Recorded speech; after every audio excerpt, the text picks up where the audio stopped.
புகையிலை மற்றும் போதைப் பொருட்கள் பயன்பாட்டால் உள்ள தீமைகள் குறித்த விழிப்புணர்வை இளம் மாணவ மாணவிகளுக்கு ஏற்படுத்துவது தற்போது அவசியமாக இருப்பதாக கோவை மாநகர காவல்துறை ஆணையர் பாலகிருஷ்ணன் தெரிவித்துள்ளார்.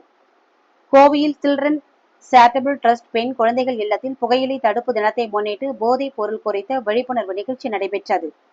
இதில் இல்லத்தில் வசிக்கும் குழந்தைகள் புகையிலை மற்றும் போதைப் பொருட்கள் பயன்பாட்டால் ஏற்படும் தீமைகள் குறித்தும் அதிலிருந்து வெளிவருவது குறித்து தத்ரூப நாடகம் மற்றும் நடனங்கள் மூலமாக விழிப்புணர்வை ஏற்படுத்தினர். இதனைத் தொடர்ந்து நிகழ்ச்சியின் தலைமை விருந்தினராக கலந்து கொண்ட கோவை மாநகர காவல்துறை ஆணையர் பாலகிருஷ்ணன் பேசினார். அப்போது பேசிய அவர், தற்பொழுது திரையரங்குகளில் திரைப்படத்திற்கு முன்பாக காட்சியிடும் புகையிலை பயன்பாட்டால் ஏற்படும் பாதிப்புகள் குறித்து காட்சியில் காட்டப்படும் படங்கள் மிகுந்த பயத்தை ஏற்படுத்தும் வகையில் இருப்பதாக சிலர் தெரிவிப்பதாக கூறிய அவர், ஆனால் அதுபோன்ற பயத்தை ஏற்படும் காட்சிகளை சிறுவயது மாணவர்கள் பார்ப்பதால் புகையிலை பொருள் பயன்பாட்டால் ஏற்படும் தீமைகள் குறித்த விழிப்புணர்வு அதிகரிப்பதாக சுட்டிக்காட்டினார். தொடர்ந்து பேசிய அவர், போதைப் பொருள் மற்றும் புகையிலை பயன்பாட்டால் ஏற்பட்ட புற்று நோயாளிகள் படும் துன்பங்களை நேரடியாக மருத்துவமனைக்கு அழைத்து சென்று மாணவர்கள் பார்ப்பது கூட ஒரு வகையில் விழிப்புணர்வை ஏற்படுத்தும் என அவர் நம்பிக்கை தெரிவித்தார். போதைப் பொருட்கள் ஒழித்தாலே குற்றங்கள் குறைய வாய்ப்புள்ளதாக கூறிய அவர், போதைப் பொருட்கள் பழக்கம், அதனைத் தொடர்ந்து குற்ற செயல்களில் ஈடுபடுவது என ஒன்றோடு ஒன்று தொடர்புள்ளதை சுட்டிக்காட்டிய அவர், போதைப் பொருட்களை ஒழித்தாலே குற்றம் குறைவதோடு உடல் நலனும் நன்றாக இருக்கும் என கூறினார். புகையிலை ஒழிப்பு தின விழிப்புணர்வு நிகழ்ச்சிகள் பள்ளிகளில் அதிகம் நடத்த இருப்பதாகவும் அவர் கூறினார். இந்நிகழ்ச்சியில் ஆசிரம் மெட்ரிக் பள்ளி நிர்வாகி கௌரி உதயந்திரன், மருத்துவர்கள் ஹேமா, விஷ்ணு மற்றும் கோவை புதூர் குடியிருப்பு நல சங்க நிர்வாகிகள் ஜீவானந்தம், குணசீலன் மற்றும் குழந்தைகள் நல குழு உறுப்பினர்கள் உட்பட பலர் கலந்து கொண்டனர்.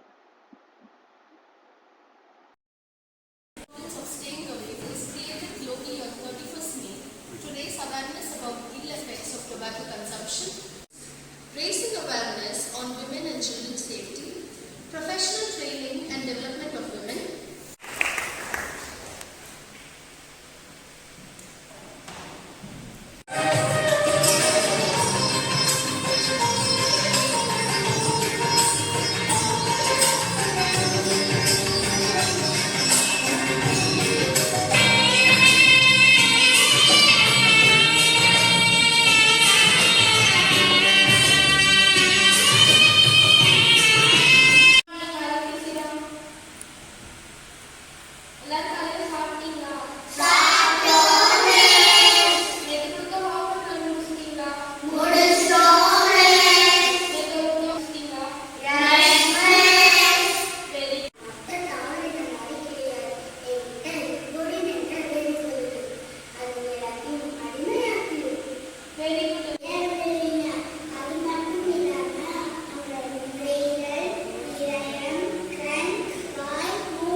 சிகரெட் கோழி பயன்படுத்துறதுனால புற்றுநோயால் பாதிக்கப்பட்டிருக்காங்க. அதுதான் இவரோட நிலைமை.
காவல்துறையும் மிக முனைப்பாக பல்வேறு நடவடிக்கைகளை எடுத்து வருகின்றோம்.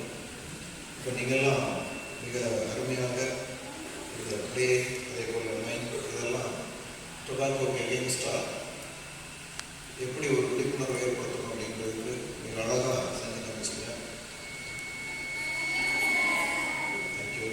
ஸோ இந்த சின்ன வயசுலேயே வந்து டொபாக்கோவால் ட்ரக்குகளால் அந்த பிரச்சனைகள் என்னென்ன அப்படிங்கிறது நம்ம தெரிஞ்சிட்டோம் அப்படின்னா கண்டிப்பாக நம்ம வளர வளர அதில்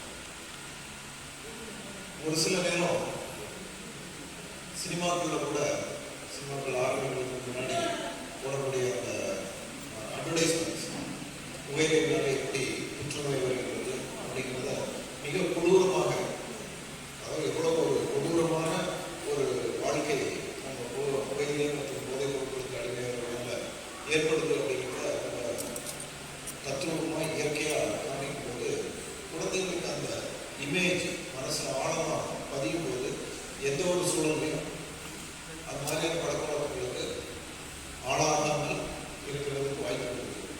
ஒரு சில நேரம் குழந்தைகளுக்கு விழிப்புணர்வு ஏற்படும் போது பயத்தை உருவாக்கி விழிப்புணர்வு ஏற்படுத்துவது சரியா தவறா என்ற ஒரு கேள்வி எழுந்தாலும் இது போன்ற விளைவுகள் மிக கொடூரமாக இருக்கும் என்று பயத்தை உருவாக்கி ஏற்படுத்தக்கூடிய விழிப்புணர்வு அதனுடைய தாக்கம் வந்து மிக நன்றாகவே இருக்கிறது அப்படிங்கிறது நிறைய ஸ்டடீஸில் சொல்கிறாங்க. பயன்படுத்துறதுக்கு யாராவது கூட இருக்கிறவங்க இல்லை ஏதோ ஒரு சூழலில் நம்ம அது மாதிரி நினைச்சோம்னா கூட அந்த இமேஜ் மனசில் வந்தது அப்படின்னா அந்த பக்கம் வந்து விலகி வர்றதுக்கு வாய்ப்பு இருக்குது. பெரும்பாலான நேரங்களில் இந்த போதை பழக்கங்களும் கூட இருக்கக்கூடிய பியர்ஸ் ப்ரெஷர் அப்படின்பாங்க, அதாவது கூட இருக்கக்கூடிய நண்பர்கள் இல்லை நண்பர்கள் போல நடிக்கக்கூடியவங்க, இது மாதிரியான